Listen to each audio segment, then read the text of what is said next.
ખેડૂત મિત્રો, આપણે આજે ભીંડાની ખેતીની માહિતી લેવા માટે આવેલા છે.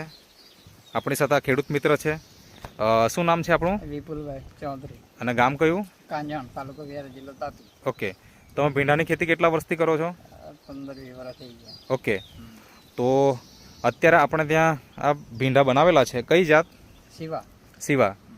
અને કેટલા ગ્રામ કે કેટલા કિલો બિયારણ છે? 600 ગ્રામ. 600 ગ્રામ છે. તો અત્યારે હાલમાં કેટલું ઉત્પાદન આવે છે? રોજના 2.5 મણ નજીક પહોંચ્યું છે. હવે 3 મણ તો પૂછી જવાનું છે. અચ્છા. છેલ્લું ઉત્પાદન કેટલું નીકળ્યું? કે અત્યારે જ્યારે તોડ્યું ત્યારે કેટલું ઉત્પાદન નીકળ્યું? 43 કિલો, 2 મણ ઉપર નીકળ્યું છે. અચ્છા, 43 કિલો નીકળ્યું.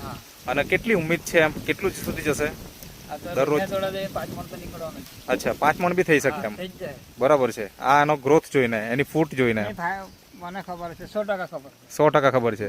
કેમ કે 50% ભીંડા ચાલુ છે. તો તમે કઈ દવા વાપરી? બાયો આ જે નેટસફ કંપનીની જે પ્રોડક્ટ છે, જેમ કે અહીંયા આપણે રાખેલી છે, શેત છે, પછી આ રેપઅપ છે, સ્ટીમરીચ છે, બાયો 99 છે, વામ છે, અને એનપીકે નો ઉપયોગ કરેલો. એનપીકે નો ઉપયોગ. બરાબર. તો આ બધી વસ્તુ વાપરીને પહેલાના વર્ષોમાં જે ખેતી થતી અને આ વર્ષમાં શું ફેરફાર દેખાય?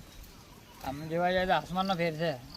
તમે આગળ બિયારણ બનાવેલું, એ કેટલા બિયારણ નાખેલું ત્યાં? 4.5 કિલો નાખેલું. ત્યારે તેમાં કેટલું ઉત્પાદન નીકળતું? 6 મણ નીકળ્યું. બરાબર. 6 થી 7 મણ. 6 થી 7 મણ સુધી. એ પણ વચ્ચે એક દિવસ છોડીને કે દરરોજ? એક દિવસ છોડીને.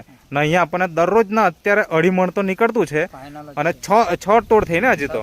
અને હજી તો હવે શરૂઆત તો થઈ કહેવાય. શરૂઆત અત્યારે થઈ. તો હવે રોજના અહીંયા કેટલું નીકળે? હવે એવું 5 મણ પાક. 4 થી 5 મણ સુધી દરરોજ નીકળી શકે એવી શક્યતાઓ છે.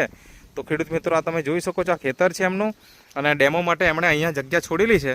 તો ત્યાં આગળ ગ્રોથ ઓછો દેખાય છે, અને હાઈટ પણ ઓછી છે એમ. જ્યારે અહીંયા તો તમે જોઈ શકો છો કે અંદર જવાય ને એવી પરિસ્થિતિ થઈ.